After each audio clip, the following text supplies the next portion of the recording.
Boa tarde a todos, me chamo Vladimir e faço parte de um grupo de estudos de iniciação científica, cujo orientador é o professor Dr. Matthias Grenzer. Eu estou cursando bacharelado em Teologia no campus da PUC Ipiranga e faço parte deste programa de estudo de iniciação científica, com o incentivo da CEP.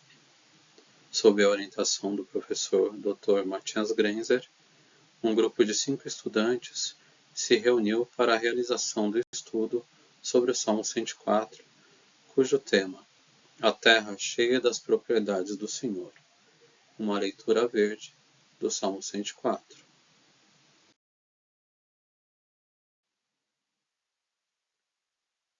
O projeto de pesquisa, Leitura Verde do Salmo 104, busca explorar as dimensões ambientais presentes neste poema bíblico, enfatizando a relação entre os seres abióticos, a fauna e a flora.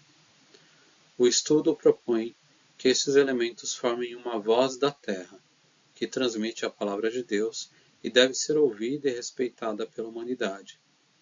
Os salmos, ao longo de suas poesias líricas, promovem uma ecoteologia e uma ecoespiritualidade que encoraja os leitores a valorizar e a preservar a natureza, possibilitando uma reconexão com a ordem divina no mundo.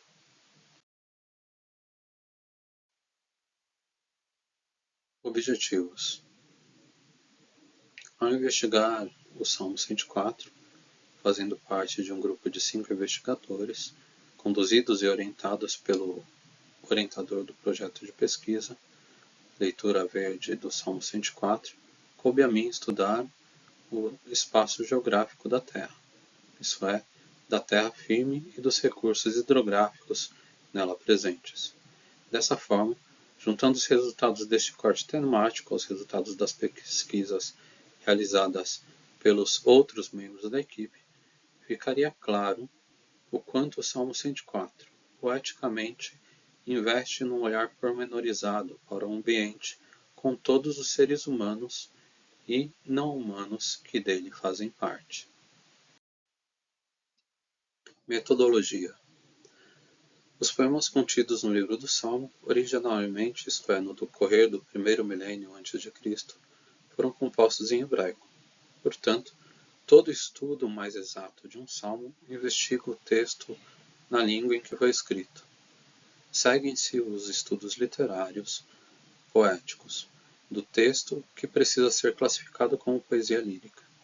Além disso, leva-se em consideração que o poema nasceu no contexto histórico-geográfico e cultural do Israel Antigo e, com isso, no Antigo Oriente Próximo.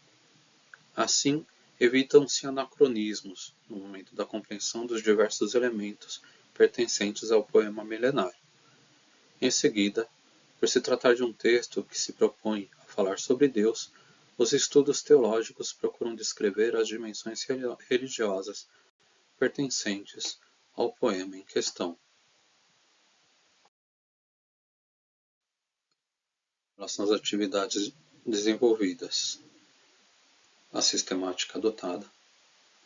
Encontros semanais com o orientador favoreceram o conhecimento inicial do Salmo 104, um poema lírico milenário originalmente composto em hebraico. Inclusive, a disciplina Escritos Sapienciais, lecionada pelo orientador, favoreceu a familiarização com o texto a ser estudado. No mais, o orientador indicou diversas leituras, disponibilizando uma biografia competente. Por fim, especificamente, coube a mim estudar a temática, a terra e os recursos hidrográficos. O diálogo com o orientador e os 4 colegas da iniciação científica vinculados ao projeto de pesquisa favoreceram os avanços e a construção do estudo. A preocupação inicial referente aos estudos do Salmo 104, provavelmente o maior hino à glória da criação da Bíblia hebraica, era a questão da metodologia. Isso é, Por se tratar de um poema lírico, escrito originalmente em hebraico, e por trazer uma reflexão religiosa que, no decorrer do primeiro milênio antes de Cristo, nasce no Israel bíblico. O Salmo exigiu, em vista de sua compreensão adequada, estudos literário-históricos.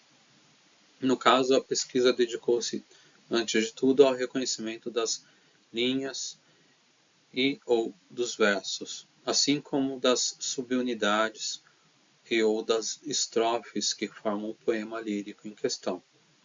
Com isso, ocorreu uma familiarização maior com o tipo de linguagem e as imagens que caracterizam o Salmo 104.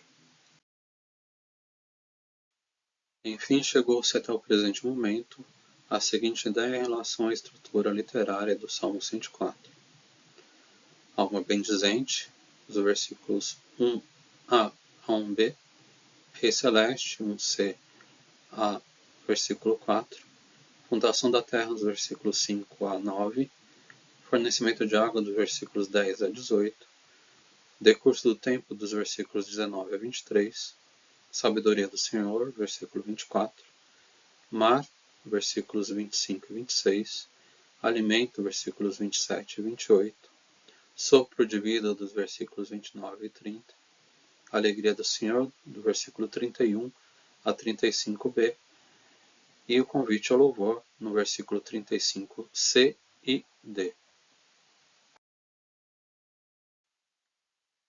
A maior dificuldade encontrada nasceu junto ao texto bíblico. É poesia lírica. É um conjunto relativamente grande de versículos. Antes de verificar qualquer temática mais específica e ou particular, era preciso conhecer o poema como um todo. Este foi o grande esforço na primeira etapa. Todavia, a estratégia para superar as dificuldades iniciais consistiu nas incontáveis releituras do texto milenar, buscando como um instrumento de ajuda os estudos publicados sobretudo em língua inglesa e alemã. Na segunda etapa da realização do projeto de pesquisa, ocorrida no primeiro semestre de 2024, fui de forma individual ao encontro da temática especialmente a mim confiada, que era diferente dos estudos pesquisados pelos colegas: a terra e os recursos hidrográficos. O vocábulo terra, Eretz, em hebraico, que indica a casa comum da humanidade e dos seres não humanos, recebe 7 menções no Salmo 104. Este número e seus múltiplos comumente são usados como elementos estilísticos, trazendo consigo as conotações de completude, inteireza e ou perfeição. Dessa forma, já com a configuração poética da oração aqui estudada, confirma o quanto os salmos se preocupam com a terra. Ao total, são 190 presenças do vocábulo na obra literária visada. Enquanto céus são mencionados 74 vezes. Todavia, assim como os céus, também a terra leva o orante bíblico a pensar. Percebemos que, assim como os céus, também a terra leva o orante bíblico a pensar em Deus. Para o Salmo 104, é importante destacar o ato fundacional do Senhor Deus: a terra não vacila. Porque Ele a fundou sobre os mares, no sentido de firmá-la sobre as correntezas.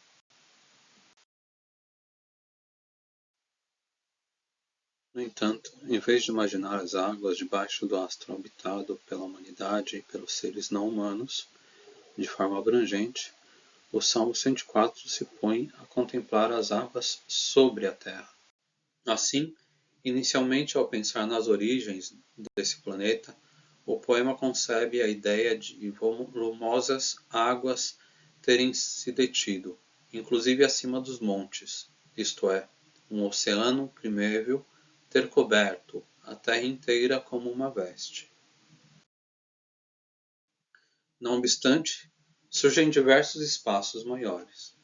Assim como o Salmo 135, versículo 6, o Salmo 104 tem em mente os 4 ambientes feitos pelo Senhor: os céus, a terra, os mares e os oceanos primeiros, ou os abismos.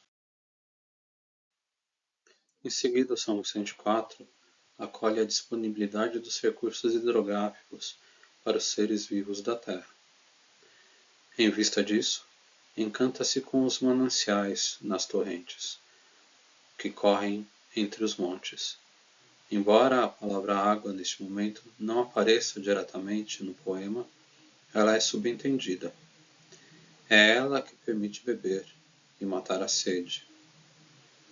Quem escuta ou lê o poema em hebraico, pois ora contempla Deus como quem faz jorrar, isso é, entrega mananciais, ora como quem entrega seu sopro. Ou seja, água e ar, 2 elementos abióticos imprescindíveis para a existência dos seres vivos, são compreendidos como dádivas do Criador Divino. Além disso, a reflexão sobre a Terra ganha ainda outros rumos no Salmo 104. O poema convida a olhar para diversos espaços e lugares. Nesse sentido, ocorrem 6 referências aos montes. Ora, estes últimos são descritos como altos, no sentido de haver cimos, ou topos, e não somente colinas. Quer dizer, toda a criação revela o poder e a glória de Deus. No entanto, de forma mais majestosa, terremotos e erupções de vulcões resultam do toque dele. Afinal, para os orantes, nos Salmos, os montes são os montes de Deus, também no sentido de ele os firmar.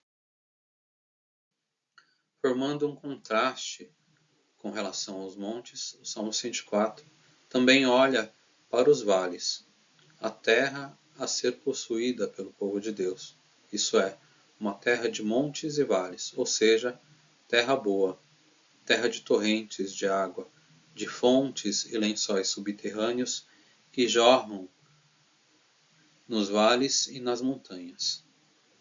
Aliás, com as diversas partes da terra, classificadas de acordo com suas alturas, ganham atenção no Salmo o campo e ou a campina, isso é, as terras cultivadas pelo ser humano, ou simplesmente os prados com formação herbácea e os animais que hospedam, assim como a face ou a superfície do solo.